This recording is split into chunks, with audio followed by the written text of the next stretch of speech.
जय हिंद दोस्तों भारत का 2025 का केंद्रीय बजट वित्त मंत्री निर्मला सीतारमण ताई के द्वारा 1 फरवरी 2025 को वित्तीय वर्ष 25-26 के लिए एक बजट पेश किया गया है। दोस्तों यह प्रधानमंत्री नरेंद्र मोदी के तीसरे कार्यकाल का पहला पूर्ण वित्तीय वर्ष का बजट था। दोस्तों ताई वित्त मंत्री निर्मला सीतारमण ने शनिवार को वित्त वर्ष 2025-26 के लिए सालाना आम बजट पेश कर दिया है, जो सरकार की ओर से पेश किया गया कुल बजट 50.65 लाख करोड़ रुपए का बजट पेश किया गया है। दोस्तों एक बात बताएं आप सभी को, जो हमारा पड़ोसी है उसके बजट के हिसाब से हमारे संसद में पेश किया गया बजट पड़ोसी देश पाकिस्तान के बजट से करीब 11 गुना बड़ा है।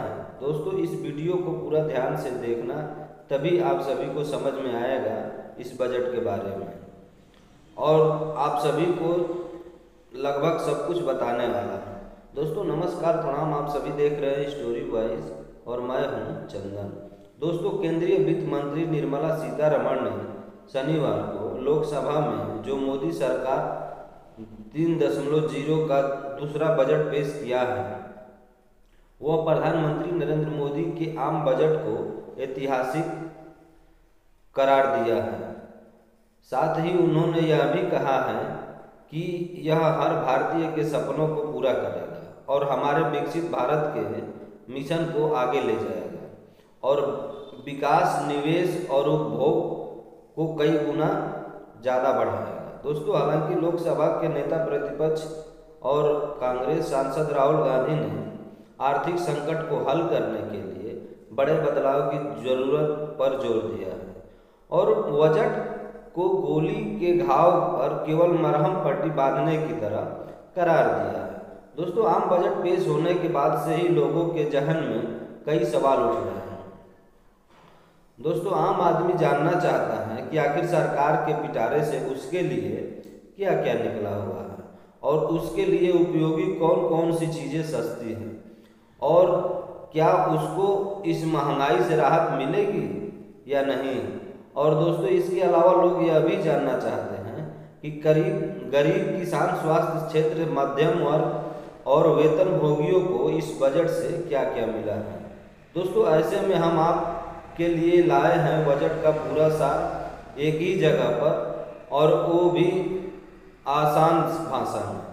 दोस्तों वित्त मंत्री निर्मला सीतारमण ने शनिवार को लोकसभा में बजट पेश किया था। इस बजट के मध्यम वर्ग को बड़ी राहत दी गई थी। भारतीय अर्थव्यवस्था की सुस्ती और विकास दर पर उठ रहे सवालों के बीच इस बजट में अलग अलग वर्ग को राहत देने की कोशिश दे रहे हैं। दोस्तों बहुत सारे लोगों के मन में यह सवाल गूंजता है कि आखिर भारत सरकार को टैक्स का कितना पैसा मिलता है। तो दोस्तों दोस्तों आप सभी को बता दें कि शुद्ध टैक्स जो प्राप्ति होती है वो 28.37 लाख करोड़ के लगभग है और राजकोषीय घाटा सकल घरेलू उत्पाद का 4.4% होने का अनुमान है। दोस्तों सकल बाजार यानी उधारी 14.82 लाख करोड़ के लगभग है और वित्तीय वर्ष 2025-26 में 11.21 लाख करोड़ यानी जीडीपी का 3.1% का पूंजीगत व्यय निर्धारित किया गया है। दोस्तों जो न्यूनतम कर योग्य आय को 2014 में 2 लाख रुपए से बढ़ाकर 2.5 लाख रुपए किया गया था और उसके बाद 2019 में इसे बढ़ाकर 5 लाख रुपए किया गया।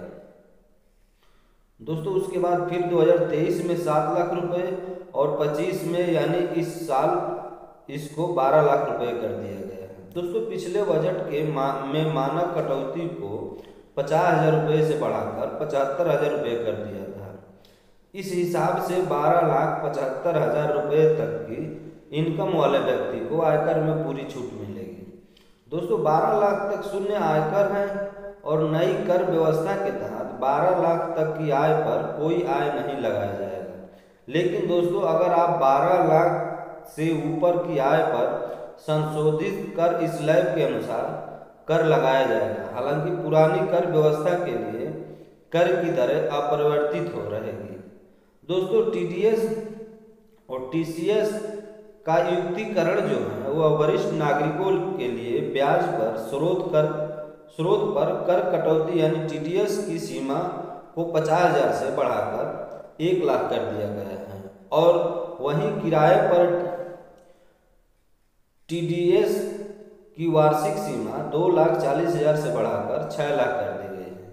दोस्तों, कर छूट 29 अगस्त 2024 को या उसके बाद व्यक्तियों द्वारा राष्ट्रीय बचत योजना से की गई निकासी पर कर की भरपूर छूट दी जाएगी। दोस्तों, आयकर रिटर्न दाखिल करने की समय सीमा का विस्तार, आयकर रिटर्न दाखिल करने की समय सीमा को 2 वर्षों से बढ़ाकर 4 वर्ष कर दिया गया है।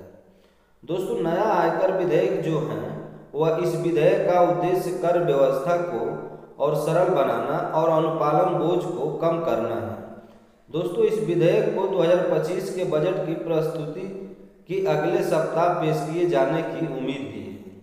दोस्तों, केसीसी के माध्यम से किसानों के लिए ऋण में जो वृद्धि हुई है वह 7.7 करोड़ किसानों के लिए और मछुआरों और डेयरी किसानों को 5 लाख रुपए तक के बढ़े हुए ऋण के साथ अल्पावधि ऋण की सुविधा प्रदान की जाएगी। दोस्तों, दालों में भारत को आत्मनिर्भर विकसित करने के लिए जैसे तुअर, उड़द और मसूर पर विशेष ध्यान देने के साथ 6 वर्षीय मिशन भी शुरू करने की उम्मीद है।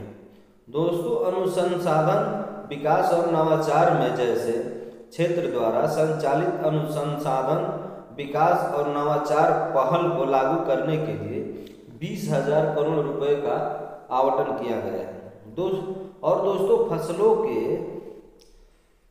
जर्मप्लाज्म के लिए जिन बैंक में भविष्य की खाद्य और पोषण सुरक्षा सुनिश्चित करने के लिए 10 लाख जर्मप्लाज्म लाइनों वाला दूसरा जीन बैंक स्थापित किया जाएगा। दोस्तों, अगर वीडियो अच्छी लगी है तो एक लाइक तो बनता है। दोस्तों, चैनल को भी जरूर सब्सक्राइब कीजिएगा ताकि जब भी हम वीडियो डालें तो आपके पास तुरंत पहुंच जाए। बाकी दोस्तों, निर्मला सीतारमण जी की इस बजट को लेकर आप सभी का क्या राय है, आप लोग कमेंट करके जरूर बताइएगा, क्योंकि आप सभी का एक एक कमेंट हमारे लिए बहुत महत्वपूर्ण है। बाकी दोस्तों, यह वीडियो अपने दोस्तों रिश्तेदारों में शेयर करना बिल्कुल मत भूलिएगा। नमस्कार, प्रणाम, जय हिंद।